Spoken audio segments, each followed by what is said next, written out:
Oshi no Ko Season 3 opens with a quiet time skip, and at first glance, everything seems to be going well. Miyako receives a call from someone who wants to hire Ruby. Ever since Pop-In 2, Kamachi's popularity has exploded and job offers are coming in non-stop. A large part of that success comes from Mem. She's practically put her own YouTube channel on hold to focus entirely on the group, posting more videos, forming new partnerships, and keeping Kamachi constantly visible, and it's clearly paying off. Akane's career is also thriving, with roles in movies and television, but the most surprising rise belongs to Aqua. On top of acting, he's now working as a model and appearing on a talk show, putting him in the public eye more than ever. After recording a new Kamachi video, Mem suggests going out together. Everyone agrees, except Kana. She quietly declines and heads home alone. As she walks through the crowd, Aqua's words echo in her mind. The moment he told her he would start dating Akane. At a small shop selling idol merchandise, a group of clerks watches Kamachi's solo live concert. One of them is excited, convinced the group will someday perform in massive arenas. Another doubts it, arguing that only idols backed by huge companies ever reach that level.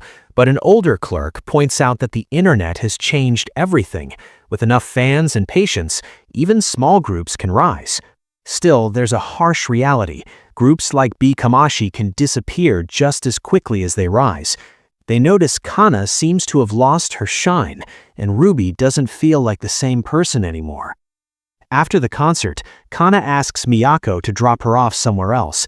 Once alone, she sits on a set of stairs and relives her memories with Aqua, every shared moment now weighing heavily on her heart. Mem senses something is wrong and goes to check on her. When she asks if it's about Aqua, Kana finally breaks. She admits that Aqua has been avoiding her completely, locking himself in his room when she's around and skipping their concerts altogether. Kana knows Aqua and Akane could be a good couple and she wants to support them, but she can't handle being ignored. Unable to hold it in any longer, she breaks down in public, crying and calling Aqua an idiot. Mem takes Kana somewhere safe to rest, then goes to find Aqua. He tries to brush her off, claiming he's too tired to talk, but Mem knows this might be their only chance. She insists, and Aqua follows her home. They talk casually at first, about school, work, and Aqua's plan to study medicine, until the conversation turns to Kana. Mem tells him plainly that something he's doing is hurting her and even affecting her performances. Suddenly, Aqua snaps. He admits he knows exactly what he's doing. He knows he's hurting Kana, but there's something he fears even more. When idols get involved romantically, fans turn cruel. They insult them, harass them, and sometimes even attack them. As Aqua speaks, memories of his mother flood his mind. He refuses to let Kana suffer the same fate. Mem had always assumed Kana was the one desperately in love with Aqua, but now she realizes the truth. It's Aqua who's sacrificing himself to protect her. Seeing how broken he is, Mem embraces him, comforting him as he finally lets his guard down. At school, Frill excitedly tells Aqua she's a big fan of his talk show. She believes they'll all work together someday, Aqua, Ruby, and Minami included. Ruby simply smiles. The scene cuts to reveal why. Ruby has secretly appeared on Aqua's talk show, completely catching him off guard. After the episode airs, Aqua confronts the producer, Kaburagi, only to learn that the appearance was Ruby's idea. He assumes her agency must be guiding her well. But then we see the truth. Ruby is meeting privately with Ichigo Saito. The episode ends with a quiet but unsettling message.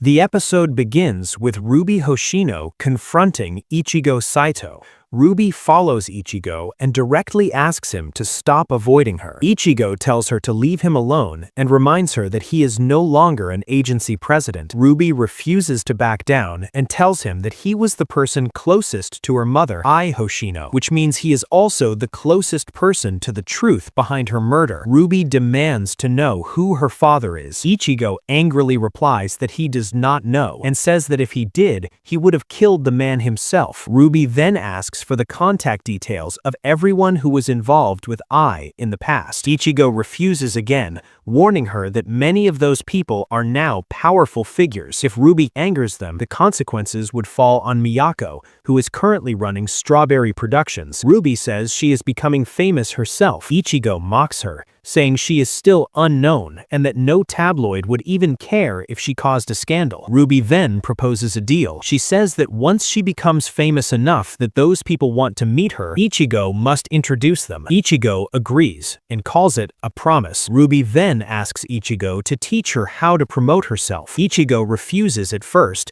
but Ruby reminds him that she followed his advice before and landed a reporter job on the TV show Dig Deep, Chase the Impossible. Ichigo acknowledges that the show has many industry eyes on it and explains that if Ruby wants to succeed, she must stand out. The episode shifts to the filming of Dig Deep, Chase the Impossible. Ichigo explains that variety shows require clear character roles. He uses Aqua as an example, pointing out that Aqua plays a sharp-tongued, toxic, cool guy character. Because of this, the show naturally gives him lines where he can criticize others. Ichigo tells Ruby that her original image, cute, clever, and considerate, will not work. Instead, he instructs her to act dumb, disrespectful, and defiant, and to fully commit to playing the clown. Ruby follows this advice during filming. During a segment where cast members are asked about silly mistakes, Ruby claims she nearly set her apartment on fire by boiling hand soap. The story shocks everyone and turns into a running joke. Aqua joins in by roasting her, making the moment even funnier. Ruby fully commits to the role,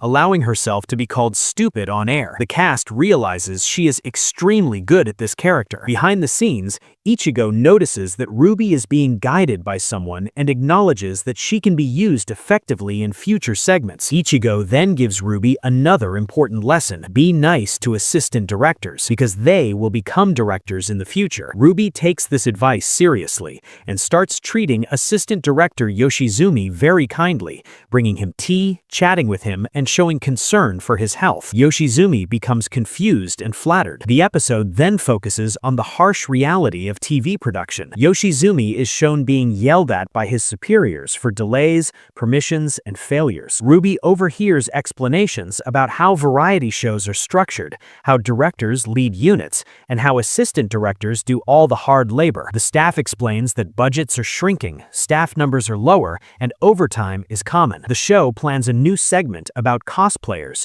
timed with Summer Comic-Con. Director Urishibara instructs Yoshizumi to recruit cosplayers who are provocative and willing to share personal details. Yoshizumi struggles badly, receiving rejection after rejection. Many cosplayers refuse to appear on TV. Ruby notices Yoshizumi's exhaustion and asks if she can help. Yoshizumi hesitantly asks whether Ruby knows any cosplayers. The episode briefly shifts focus to Aqua and Akane Kurakawa. Aqua walks Akane home in the rain. Akane internally reflects on their relationship, acknowledging that Aqua may still have feelings for Kana Arima, but chooses to accept their relationship as it is. She appreciates Aqua's kindness and believes he is genuinely trying to be honest with her. Back to the production problem, Ruby starts taking action. She asks Aqua for technical equipment and begins working on a solution. Ruby then visits Mimi Yoshizumi, Yoshizumi's younger sister. Mimi is revealed to be a popular VTuber and cosplayer with over 300,000 subscribers, known online as Suzune Kaomimi. Mimi refuses at first, saying she only cosplays at home and edits her photos heavily. Ruby pressures her, reminding her that her cosplay account is still active and promising to forget embarrassing posts if she helps. Eventually, Mimi agrees. The production team believes the cosplay segment is secured. However, just before filming, a major problem arises. The show does not receive permission to use Tokyo Blade costumes. The director admits this at the last moment, causing chaos. The staff scrambles to fix the situation. They decide to use original or modified costumes instead. Ruby's costume becomes a serious issue, but the staff manages to find a free-size replacement. The episode ends with the production team rushing to salvage the segment, while Ruby's calculated actions clearly show how she is climbing the industry step by step, using strategy instead of innocence. The episode begins inside the women's dressing room of a TV studio, where Ruby Hoshino reunites with Minami Kotobuki. The two are excited to work together again on the variety show Dig Deep, Chase the Impossible. Ruby is then introduced to Mimi Yoshizumi, a quiet girl participating in the same shoot. Mimi explains she's also involved with the program, and although shy, hints that her career is somewhat similar to voice acting. Minami then introduces another participant, a cosplayer named Maya, whom Minami personally recommended for the show.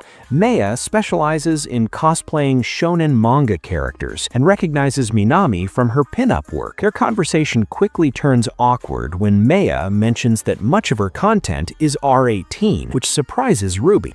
As they discuss the shoot, Maya explains that the production suddenly demanded a last-minute costume change the day before filming. She managed only because her agency had spare costumes available. Despite being inconvenienced, Maya stays professional and downplays the issue. Later, the show's director Urushibara arrives loudly on set, immediately complaining about the heat and mocking the cosplayers for wearing heavy costumes. He casually asks to take photos of Maya, then proceeds to make explicit and invasive comments, questioning her income from adult content, her relationships with photographers, and even her sexual experiences while in costume.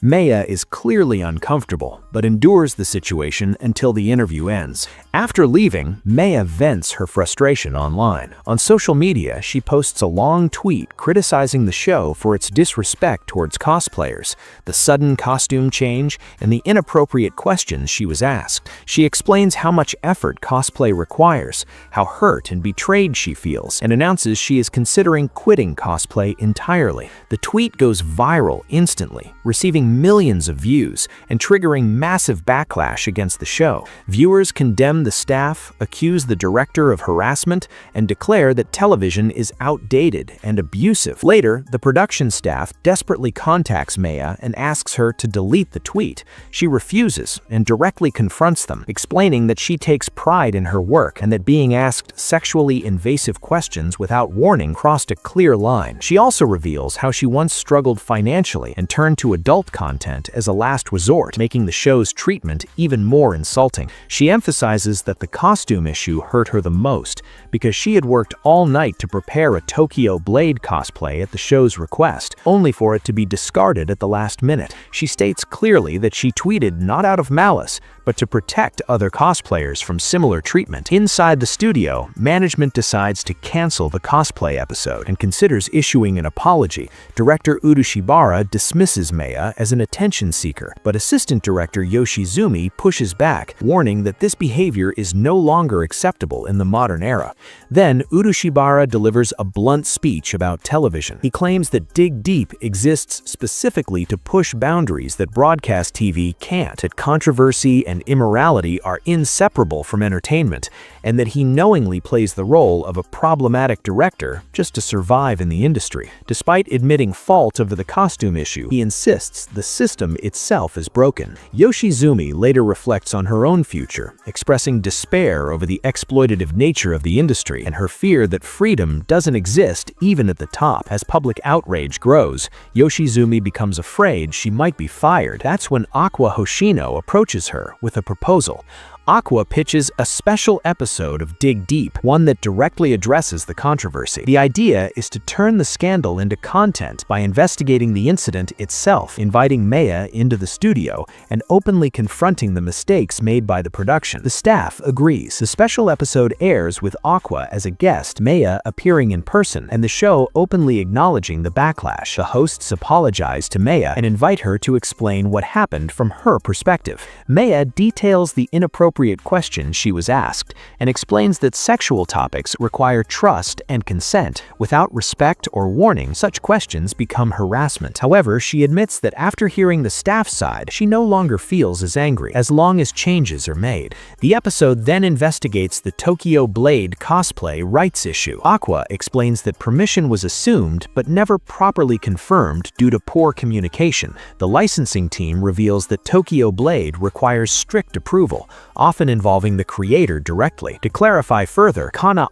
appears as a field reporter and interviews Abiko Samejima, the creator of Tokyo Blade. Abiko explains that cosplay itself is generally allowed and even encouraged, but she opposes exploitative or disrespectful use of her work. She emphasizes that creators only intervene when they feel the love for the work is missing. Back in the studio, the focus returns to Maya. She says she's willing to delete her tweet if genuine steps are taken to prevent future incidents. Then Aqua reveals his final move. Director Urushibara appears on stage wearing a handmade Tokyo Blade cosplay created by himself. He delivers a sincere apology, admitting he failed to respect cosplay culture and promising structural changes going forward. At first, Maya is shocked and angry, calling the apology ridiculous, but when she realizes Urushibara personally struggled to make the costume, sewing, fixing mistakes, and working late nights, her tone softens. Urushibara admits he finally understands how painful it would be to have such hard work dismissed. Satisfied that her message has been understood, Maya agrees to delete the tweet. The episode ends with the staff relieved that the crisis has been resolved,